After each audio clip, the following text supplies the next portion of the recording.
G'day and welcome back to a very chilly evening here in the workshop at Tomo's Tune-Up. So we are back on the Black Mosquito. We have a bunch of stuff here to do. We have the customer and his son. We've got apprentice Kev behind the camera and myself. We've got the fuel tank to put in on the left-hand side. We've got the exhaust to do, some of the interior stuff including seat belts, window glass, window seals, work out where the radiator is going to mount, how it's going to mount to the body, finish off a bunch of engine stuff, plus a heap of Jet Motors new components to stick into the Black Mosquito.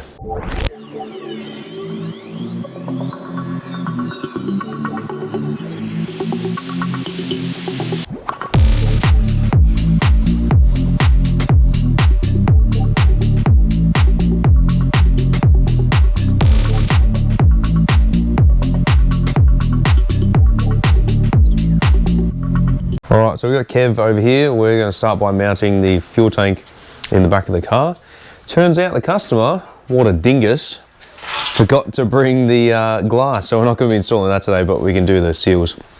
So Kev's got his old Chinese work boots on, working safety. That's how we do it here at Tomo's Tune-Ups. He's going to throw the tank in. Once that's bolted in, we can then move forward and continue on with it. I did also notice the other day one of these cables actually broke, so I need to get another one of those. Just got to pull that wiring up out of the way to make sure that it will clear. Yeah, just put it on a bit of an angle. It should slide down, yep, into the spare wheel well. You got to kind of roll it over. Actually, before we continue, is that strap in there? Yeah. Alright, cool. We probably need to insulate that first just to save it vibrating. Yeah. It's insulated already. It's got rubber. It does, yep. Excellent. So we should be right to put that in. Alright, we've got that rubber gasket on there as well. I didn't bring the bolts either. That's okay. Wow. Fucking hell, mate. Is it still open? I don't think so. Just I can check. They're shut 9. Oh, 9. Yeah, 9 if it's Friday. Friday, right? Yep. Yeah, 9. So it looks like he's doing a Bunnings run. He forgot the bolts we need. God, this guy, I'm not going to invite him back. You were meant to send me a list, mate. Under the bus. I told you on the phone the other day. Yeah, well, you was in my head. You know what I think we need to get this in there, Mr. Kev? A little bit of huck tour. Give it a hot tune. Alright, so like I said before, you can do this with the tank in the car. It's just going to be super tight to be able to get in because the Monza style cap is got like a fitting on the outside. So what we're going to do is we should slide that on there. We should be able to get a plastic trim tool in there and just kind of wedge it in all the way around, and that should, fingers crossed, be able to get the seal on there. So we run into a bit of a dilemma. This is the foam that I think we've spoken about before on an episode of Minisport. If not, we'll do that on another episode. This goes between the tank and the body. We originally thought that the amount that the neck is sticking out of the body was because of the foam. We removed the foam and it's still only sticking out probably 10, maybe 15 mil on this side. The bottom side is actually quite flush with the seal and actually in a little bit. So it's kicked on a bit of an angle, so it's leaning out the top and in at the bottom. Now there is a bracket up under here, an L-shaped bracket that comes down and across.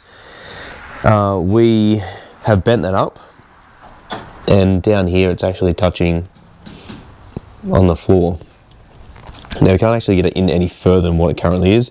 Even the bolt for the strap, that strap's broken like I mentioned before. That is even touching on the tank.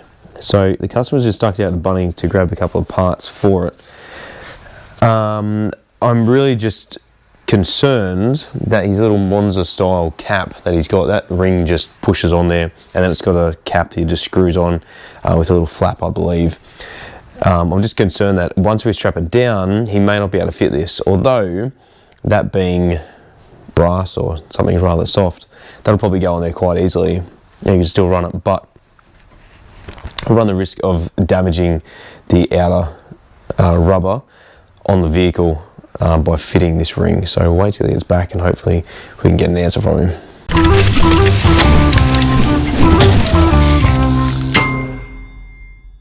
Alright, so moving along, we're going to come back to this in a couple of minutes when the customer gets back from Bunnings. We're actually going to fit the rear seat belts. These are retractable 3-point seat belt, so it's going to mount up in here, down on the left hand side at the bottom. It's going to mount as well, and then obviously comes across where the buckle is in the middle. So we'll jump at the car. I'm going to fit one, Kev's going to fit the other, and then we're going to move on to the front seat belts and start moving towards the front of the car. Alright, so one really good Tomo's tech tip here is that whenever you go to paint a car or anything, put a bolt in there. That way when you paint it, if it's an exposed thread, you're going to get stuff in there. Then when you go to put the bolt in, it's going to damage the thread, or at least damage the bolt. So you put a bolt in there, at least then you can wind it out. It's going to clean it and it's going to keep it protected. Alright, so part of the kit does come with these mounting plates, and that's what you generally need mounted underneath. They're already welded in. And there's a nut as well on the back that holds it, so we don't actually need that because the nut is already fitted there, but we are going to be using one of these bolts. So this one's actually got a cover on it, so you just pull the cover back. Don't pull that yellow tab just yet, otherwise you'll find it'll be an absolute pain and won't line up and do what we need it to. There are a couple of washers here as well. So depending on what you need, whether you need a flat thick washer to lift it up off the base of the rear panel here, you can use that. Alternatively, if you just need to use the spring washer, you can use that. So pretty straightforward. And just wind that in all the way until it comes to a complete stop, and then just nip it up. You probably best to use a torque wrench with this as well. So see if we can find some torque specs. If not, it should be probably about 70 Newton meters, I reckon. Anyone in the comment section, please just let us know if we are wrong or right with the torque setting of these. All right, got a bit of a production line going. Getting the rear quarter window seals in each side. Kev's still going with the seat belts. Old safety Kev, they call him. We've got that driver's rear tank mounted. The world's biggest bolt. It's about 120 mil long. And down here, we're trying to work out how we're going to mount the radiator. As you've seen on Grace before, mine is solid mounted to here. So that's what we're going to do instead of running the shroud. Just find it a lot easier to be able to get the radiator in and out. And just serviceability for it all. So welcome back, folks. It's been several days since the last part of this episode. My hair is grown, my beard is longer, not much, but longer than what it was. So essentially on the Black Mosquito in the last part of this, which you guys saw, it was actually about 5-6 days ago we actually stopped filming. We were up until midnight again working on this girl. And we spent a lot of time trying to work stuff out. As I've said before in this season, and anyone that has done a build to this extent before, putting something together that you haven't pulled apart is generally quite difficult because you just have to work it all out. It's a Mini, it's fairly simple, it's fairly straightforward, but some things really just stumped us. So let's just go through what we actually managed to get done. So the boot, we worked out this tank strap on the driver's side or the right hand side of the vehicle, offside, whatever you like to call it. That one we actually cut originally when we put this tank in, thinking that this was the right one. It was miles too long. So we cut it, sent it, shimmied it up on the inside, and now it's completely mounted properly. However, this tank strap is meant to go on this side. It actually wraps around from the back of the rear left seat all the way around the front, and then bang, down into this little bracket just here. So as you've seen on a previous episode when I did the fuel tank install, the long range fuel tank install on my Classic Mini, I only used one strap. There are two straps you're supposed to use, or at least one anyway, the bigger one that goes around the outside. So we actually modified the wrong strap, or the right strap on the wrong side, made it work, it's fine. However, I now need to get an extended strap, bleh, just put my teeth back in, to be able to get that left side to work properly. Now, I do have to get it from the UK, as Minisport in Australia don't have one. And because it's 7.5 gallon, you need a strap that's bigger than the 5.5 gallon. So, pretty straightforward. All right, next thing we did, we put the rear seals in the windows. These are pretty straightforward. They're very easy to do. You generally try and put the seam down below. So this is the seam here where the two halves join. I'll just face at the bottom. The reason for that is if it's going to leak and it's at the top, it's going to leak in and then down. So always try and put it down the bottom, and same when you're doing the rear glass as well and the front. You always want to make sure that you put the piece where it joins right at the bottom in the middle. That way it's not going to get any water ingress up the top. I got Mr. Kev, Apprentice Kev, to put the seat belts in. Can't actually see them, but they are retractable. On Grace, they do have the standard lap belts, not lash belts, you idiot. So we've fitted those on each side, and we've also fitted the front seat belts as well, which is really good. Let's just have a look around here, and they're down in there. I've actually got a new one kicking over there somewhere with all my Minisport stuff. That's actually going to go in grey. So I've got a red seatbelt on the driver's side at the moment. I've got another red one to go on the passenger side just to match the interior, which if you guys haven't already seen, you'll probably see it on the Rolston Classic if I don't do a video before then, of the new interior that I've got done. Super, super pleased with it. And anyone in Sydney or New South Wales looking for someone to do your interior, this guy, Top Stitch, super, super nice guy. Dave Casser, legend of a guy, absolute legend. Super pleased with it. So we got that done. We didn't really get much interior stuff done. Kev did put the, can't see, yeah, he must have put in the circuit board on the back of the dash panel itself. So that one just over there, that sits on the back. We just have to make sure that that works. So when I get the battery back in, we can put that on there, test it, make sure everything's working fine. And we also managed to mount that bracket. I'll just grab my torch so you can see a little bit better. But the main bracket, that black one, that mounts the engine to the subframe. So I managed to put that one in, put the two bolts in, and tighten up the engine mount bolts as well. Just have to go over and do the other side as well. Now we also do have a bunch of new stuff from Jet Motors, which is in that box beside my basketball, in which we're going to be fitting. So we're going to jump onto that now. There is some wiring stuff which I'm just going to tidy up. I'll do that off camera. I'll show you guys later what I've done, just because at the moment it's probably going to be a little bit boring going through that stuff. But if you guys want to see that, please let me know. So let's work out what Jet Motors turbo stuff we have, what we need to replace, and get it fitted.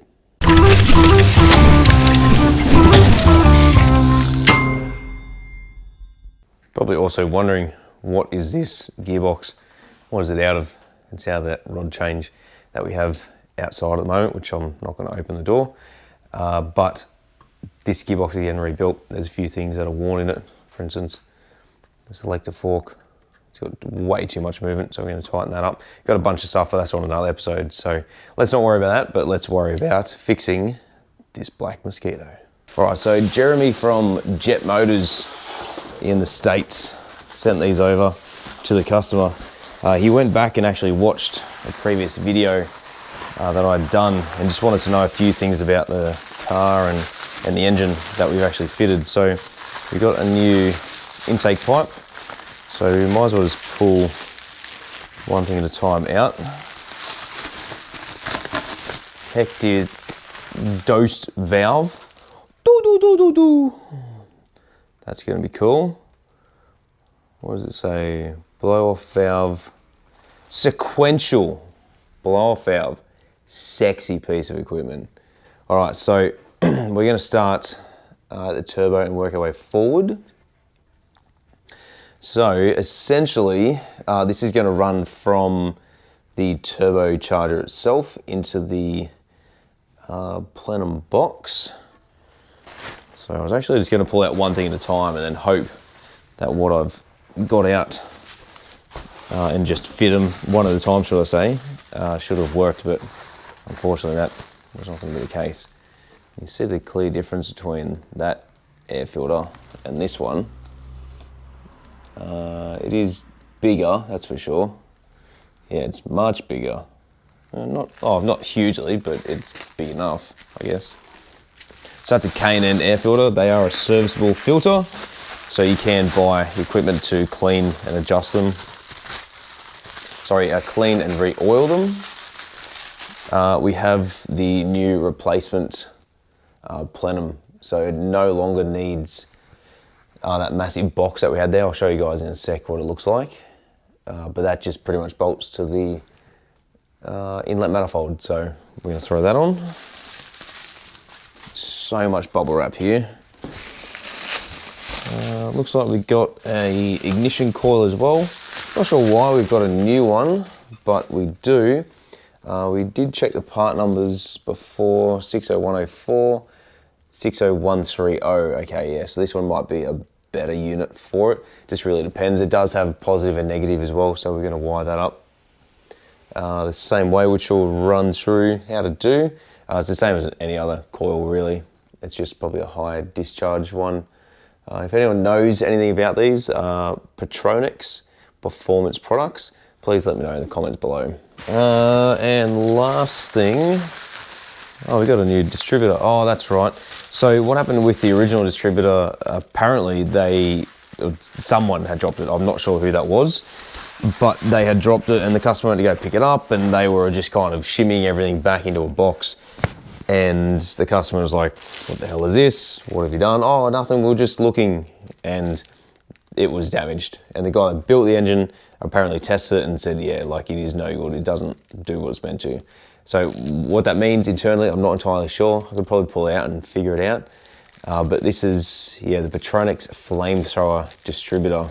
So this is full electronic distributor. Doesn't have any points, I don't believe. I'm fairly confident it doesn't. But I'll quickly just whip the cap off as well and we'll have a look. Yeah, so just electronic ignition, which is, you know, super reliable, modern day. But as we've spoken about before, going to electronic ignition, something fails internally, unless you have another module for it, you're gonna get stuck on the side of the road. Another thing as well, this is off an A-series engine. So the reason why I know it's an A-series engine distributor is that this shaft here is actually physically longer.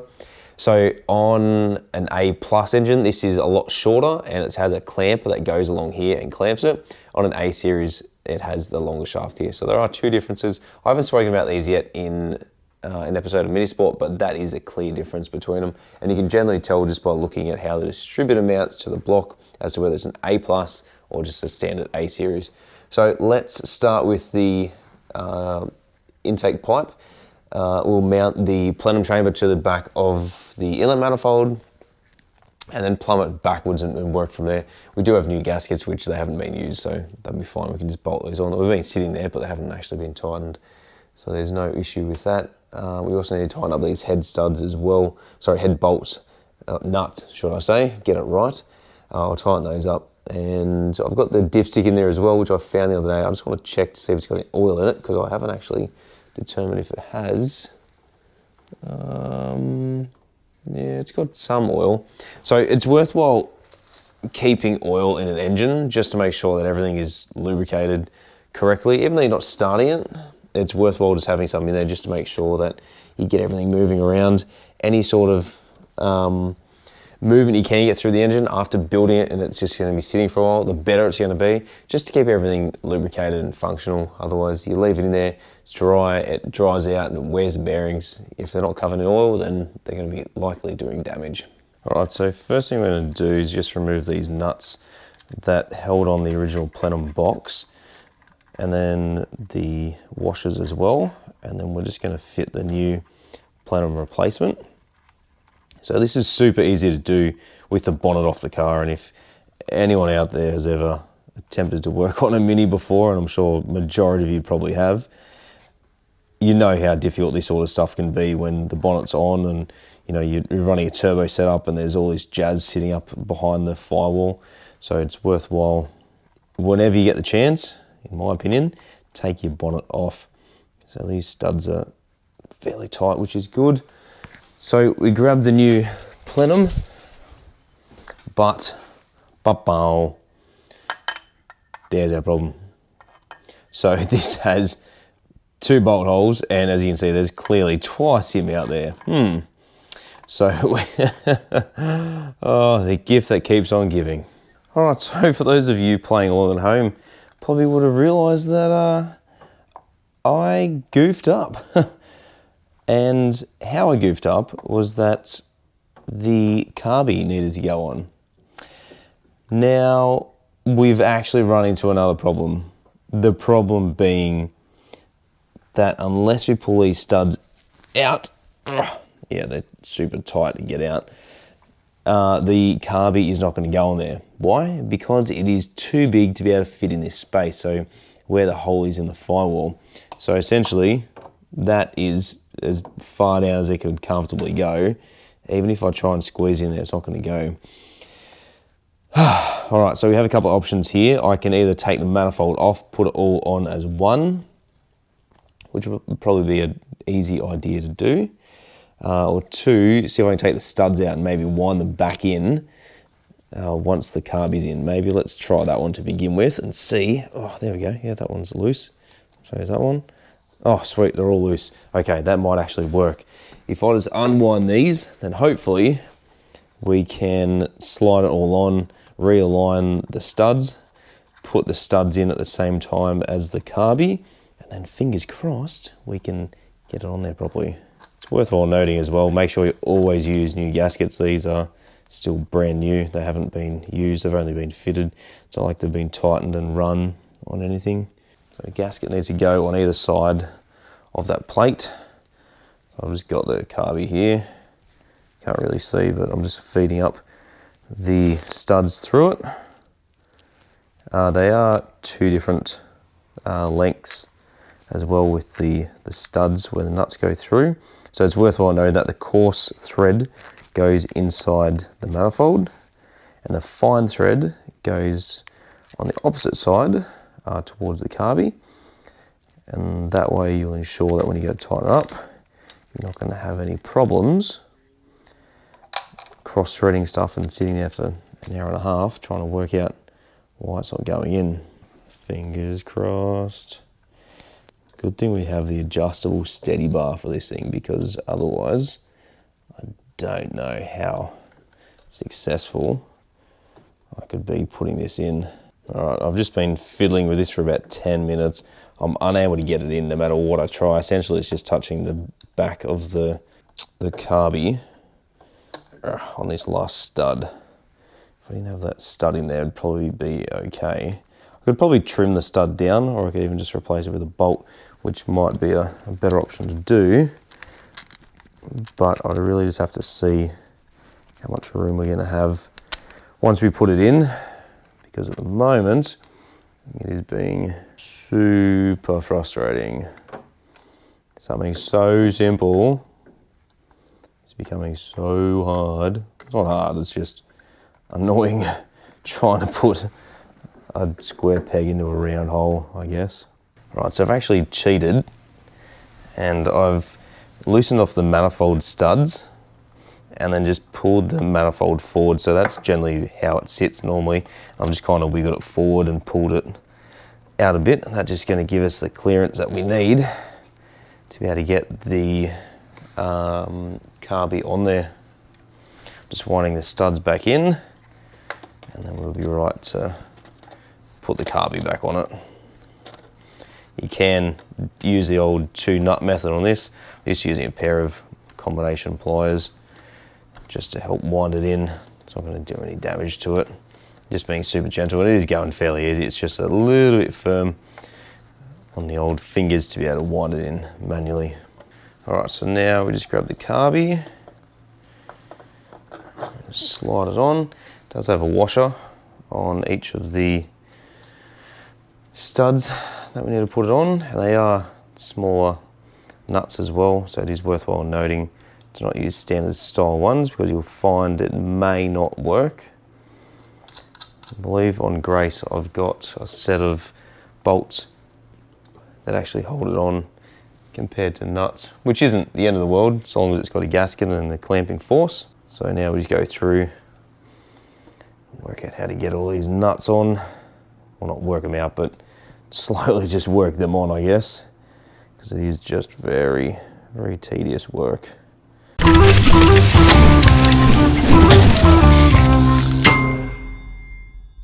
All right, so what it actually feels like an eternity, I finally got everything on there that we need to. These are super thick washers and they do need to go on the manifolds. The manifold studs, and if you don't run them, then it doesn't provide the right clamping force. I actually had an issue with the Morris Minor when I put these on because the exhaust manifold, I think, was too thick and it just created this huge world of problems. So I had to actually cut them down and run half a washer on there to be able to make it work. Got it working in the end, thank goodness, but the process of working it out was just frustrating. Just had to go back and forth. So it is worthwhile noting that if you haven't got these on your car, you do need them. And probably the only reason why you don't is that the inlet and exhaust manifolds line up properly, and I'm just struggling to put this nut on. They probably line up all right and you don't really need them, but if you're having any dramas, they are the correct ones, and you can buy those exact washers from Minisport. So speaking about washers and having to shave them down, I did just find this washer here. You can actually see on the camera there where my pointer and thumb is. It's nice and shiny, and here it's dull. So this one I'm pretty sure goes on this side, because when I went to loosen it off, it had a bit of a step. So that's going to allow it to clamp properly. But we're going to know, almost straight away when we go to put it all back together and when we go to fire it up. So it's worthwhile noting as well that there's only so many gaskets between here and the inlet manifold. So there's, here and the intake pipe. So in our case, we have the exhaust and inlet manifold gasket. We have a gasket on the back side of the spacer, the front side of the spacer, and then on this side, which is where the elbow pipe comes up and then goes directly to the turbo. All right, so we're just going to grab this gasket and fit it on the back of this plate, and then we're going to grab our UNC bolts. I'm just using a 5/16 UNC by, I think they're about 3/4 inch, which will be suffice to be able to wind in. They're only just holding that end plate. They're not some super structural thing, which is good. Now you don't need to run a washer on these, but you can choose to. There is a little bit of weld on the inside. You probably can't see it too well here, but just when my finger is on the the passenger side, there is a little bit of weld sticking out there, but once we tighten up, you'll probably find it will just help flatten that. These don't have to be done up super tight. You just got to nip them up.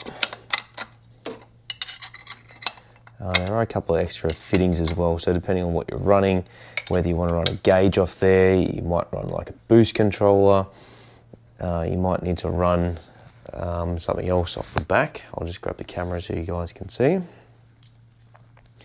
So it really just depends on what you're running as to if you need both of these fittings or not. There are two barbed fittings, so it depends what we need to run. If we need to run a sensor or a gauge or something, we can attach them. And then obviously the pipes here as well for the fuel bowl and anything else. So next part of it is to install that intake pipe. Let's grab that one and chuck it on. So we grab our main duct pipe. So that's our cold pipe that goes from the turbo. So it sucks the air in through here, spins it up, and then pushes it in through here. So that'll sit something along these lines over here. Once we try and get that fitted at the end, we do just need to be careful with the paintwork as well. That clamp is kind of in the way. You might have to rotate that around. Oh, sorry, that is loose. What do you know? I didn't even realise. Lol. I might actually spin that around the opposite way. So it's maybe coming up the top here. So it's out of the way of the dash pot. Or even have it going down that way through there. Just kind of mock this up to begin with, and then we can work backwards from there. Okay, so...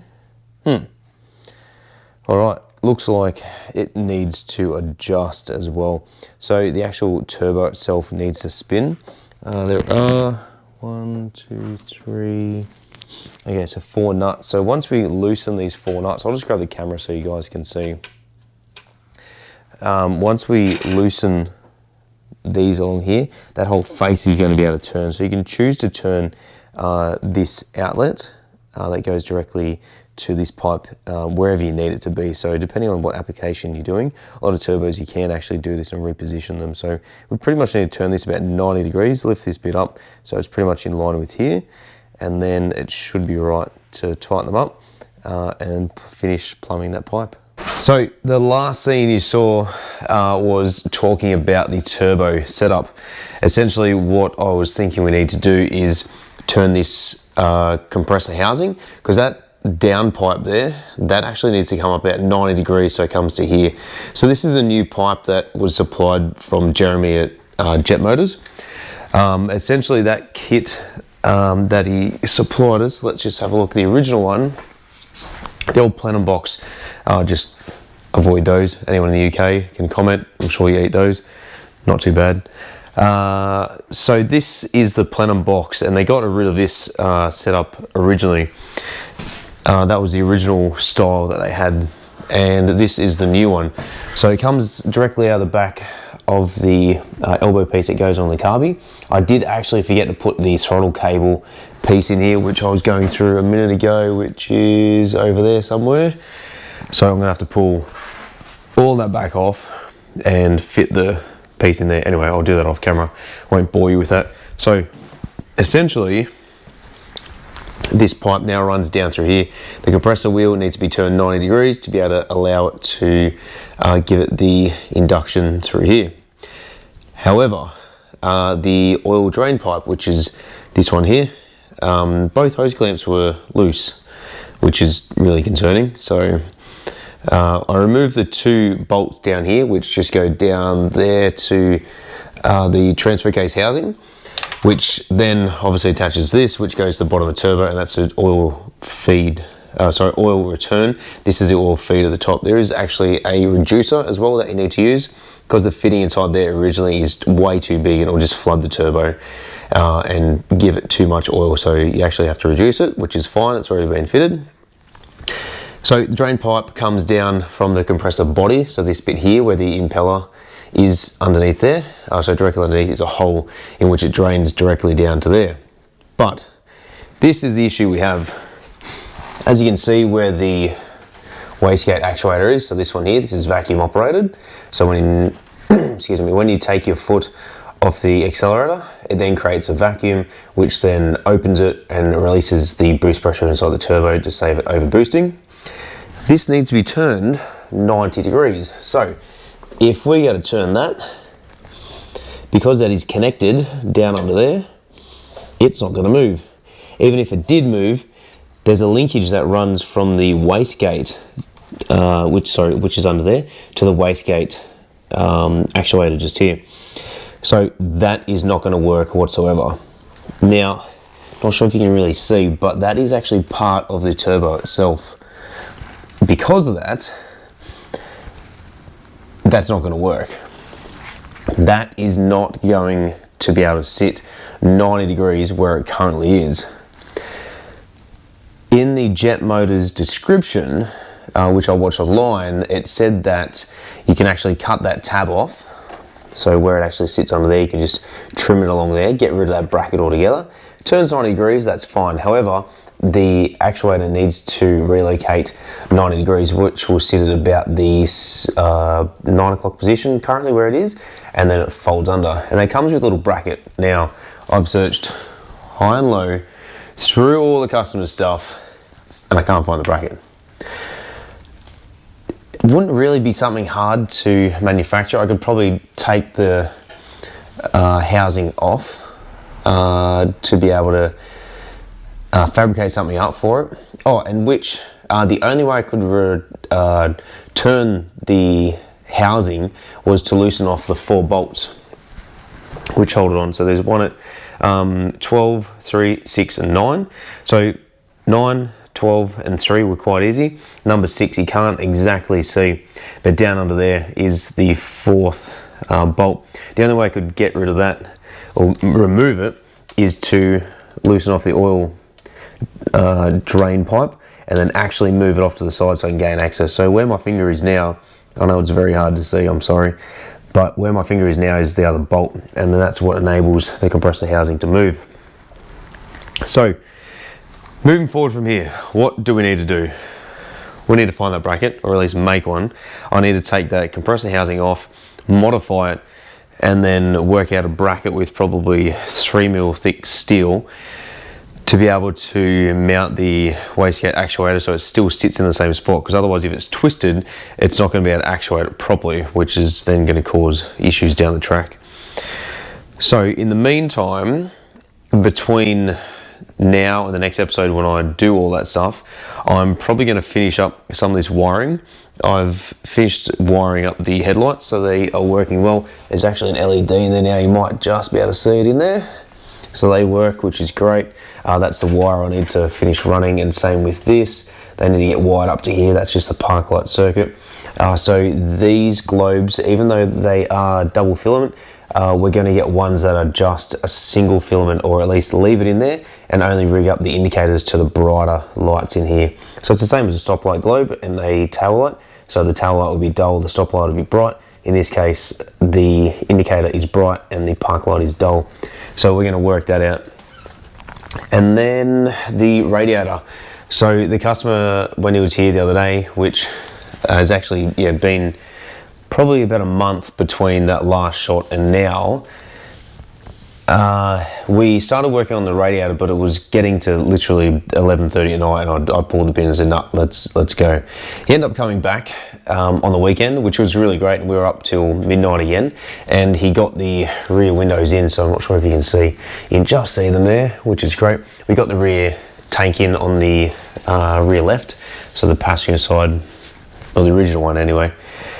So we can't mount the radiator just yet because we still have to keep modifying that bracket. We can't use the original bracket with the new radiator because they mount in different spots, so it's a bit of a bummer.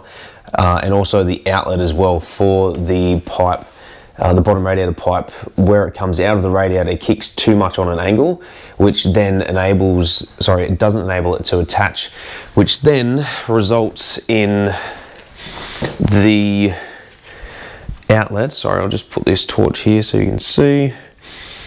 The outlet of the radiator, instead of it attaching directly to the bottom radiator hose, it actually kicks and hits into the bottom of the tower just here.